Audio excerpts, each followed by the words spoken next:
زي النهارده 25 مارس سنة 1975 الملك فيصل في ذمة الله، وإعلان أخيه الملك خالد ملكا للسعودية. رحل الملك فيصل الفيصل الحكيم، اختلوه.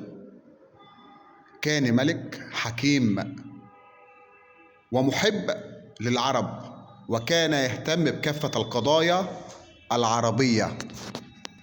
هو الملك فيصل بن عبد العزيز آل سعود اللي اتولد في 1906 وتولى المملكة من سنة 1964 حتى يوم 25 مارس سنة 1975، وهو الابن الثالث من أبناء الملك عبد العزيز الذكور. طبعا كان ليه مواقف واضحة بمختلف القضايا العربية. على المستوى المحلي كان قائد للقوات السعودية، والعديد والعديد من المواقف الوطنية. رحم الله الملك فيصل، عشان لو احنا هنحتاج عنه نتكلم هنتكلم عنه سنين وسنين.